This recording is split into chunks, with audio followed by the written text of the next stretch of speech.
என்னடா பண்ணி வச்சிருக்கீங்க? அம்மாவை தான் மாத்தினீங்கன்னு பார்த்தா இப்போ வந்துட்டு அந்த பையனே வந்து மாத்தி வச்சிருக்கீங்களடா.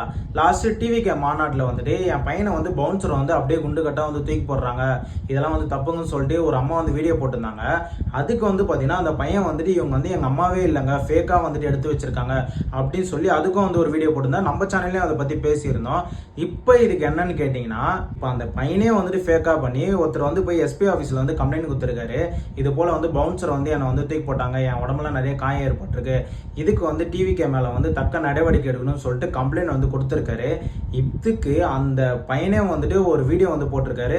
அந்த இடத்துல இருந்து நான் தான், அந்த ஷர்ட் வந்து போட்டது நான் தாங்க, என்கிட்ட இதுக்கு ஆதாரம் இருக்கு. இவர் வந்து பார்த்தீங்கன்னா எஸ்பி ஆஃபீஸில் கம்ப்ளைண்ட் கொடுத்துரு வந்து பார்த்தீங்கன்னா என் ஷர்ட் போலேயே வந்துட்டு அவர் ஒரு ஷர்ட் வாங்கி அவர் போட்டுட்டு அங்கே போய் கம்ப்ளைண்ட் கொடுத்துட்டு இருக்காரு, இதுவும் வந்து யாரும் நம்பாதீங்க அப்படின்னு சொல்லி திரும்பி வந்து பார்த்தீங்கன்னா ஒரு வீடியோ வந்து போட்டிருக்காரு. ஏன்டா என்னென்னலாம் பண்ணிட்டு இருக்கீங்க? எங்க அம்மா நியூஸ் 7 சேனலுக்கு வந்து பேட்டி கொடுத்திருந்தாங்க.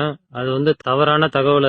அதை யாரும் நம்ப வேணாம். நான் அவங்களோட பையன் தான், என் பேர் சரத்குமார். மதுரை மாநாட்டுக்கு நான் போயிருந்தேன். என்னை யாரும் டச் பண்ணவும் இல்லை, என்ன எதுவும் டிஸ்டர்ப் பண்ணல. எங்க இருந்து தூக்கி கடாசில என்னை யாரும் அடிக்கவும் கிடையாது. எதிர்கட்சிக்காரங்களோ இல்ல பிடிக்காதவங்களோ இப்படி பேச சொல்லியிருக்காங்க. நீங்க அதே போல நீங்க வந்துட்டு ஒரு நியூஸ் பாக்குறீங்கன்னா கண்டிப்பா அதை வந்துட்டு வெரிஃபை பண்ணி வந்து பாருங்க. ஏன்னா எல்லா நியூஸையும் வந்துட்டு கண்மூடித்தனமா நம்பிடாதீங்க. டிவிகே மேல வந்து என்னென்னலாம் வந்துட்டு பேட் நேம்ஸ் வந்து வர வைக்க முடியுமோ அதுக்கு எல்லாமே வந்து முயற்சி பண்ணிட்டு இருக்காங்க.